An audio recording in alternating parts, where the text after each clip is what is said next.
আপনার সমালোচনা কে করবে জানেন? আপনার সমালোচনা করবে যাকে আপনি দিয়েছেন, যাকে খাইয়েছেন, যাকে অন্তরটাই দিয়েছেন, যার জন্য সব কিছু করেছেন, যার জন্য সব কিছু করেছেন। সে আজ যতক্ষণ পর্যন্ত আপনার ফায়দা উঠাইতে পারছে আপনার থেকে, ততক্ষণ আপনার সাথে ভালো, ততক্ষণ আপনার সাথে অনেক ভালো, অনেক ভালো।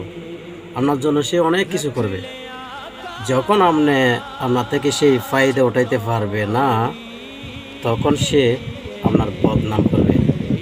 যেখানে আপনার পরিচিত যতগুলো মানুষ আছে, সবগুলোর কাছে গিয়ে আপনার সব সময় শুধু বদনামই করতে থাকবে, আপনার গিফট করবে, আপনার সমালোচনা করবে।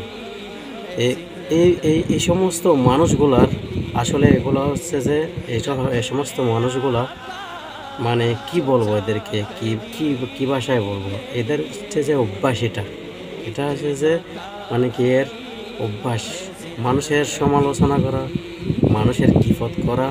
এসব মানুষগুলা মানে কি, এসব মানুষগুলাকে কি বলবো, তো তো গালি দেব না, মানে কাউকে গালি দেবো না। আর আমি নাকি গালি দিয়েছি, তো আমার গাল দেওয়ার অভ্যেস নাই। আমাকে এতটুকু আমার মা বাবা শিক্ষা দেয় না যে আমি কাকে গালি দেবো।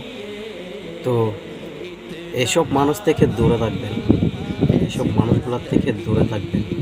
এসব মানুষগুলো প্রতিনিয়তই আপনার সুযোগ বুঝে দুঃখের সময় বলবো যে না আমি ফাঁসে আছি, আমি সব কিছু করবো, আমি এরকম করব, এরকম করব, অনেক কথা, হাজার কথা, মানে কি বলবো, আপনার জন্য জীবন দিতে ফেলবে, জীবন দিয়ে দেব।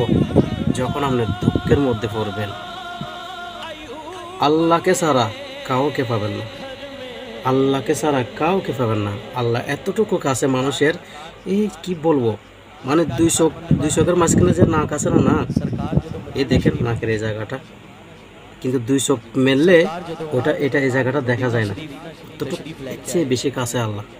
কিন্তু যে মানুষগুলো আপনাকে মানে প্রতিদিন আমার জন্য জীবন দেব, আপনার জন্য ওটা করব, আপনার জন্য এটা করব, আমি সাথে আছি, কোনো অসুবিধা নাই, এই সে, ওগুলাকে কাউকে কাছে পাবে না, কিন্তু একমাত্র আল্লাহকে কাছে পাবে। আল্লাহ প্রতিনিয়তই আপনার পাশে থাকবে, বুঝছেন?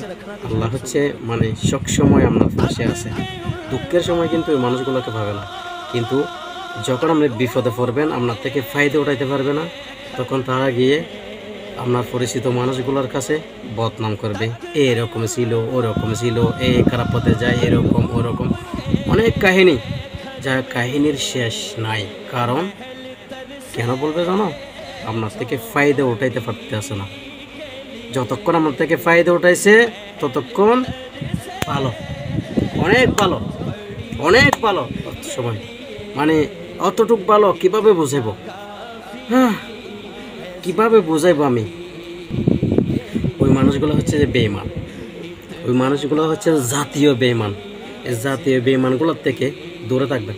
আর যাকে অন্তর থেকে একবার বাইর করে দিয়েছেন, তাকে কখনো আর অন্তর উঠাই দেবে না। এমনকি তাকে আর অন্তর কখনো উঠাই দেবে না। তার জীবন থেকে এমনভাবে দূরে সরে যাবে যেন সুখেও নাই, দুঃখেও নাই, কোনো দরকার নাই। রাস্তাঘাটে দেখলেও কথা বলারও দরকার নাই।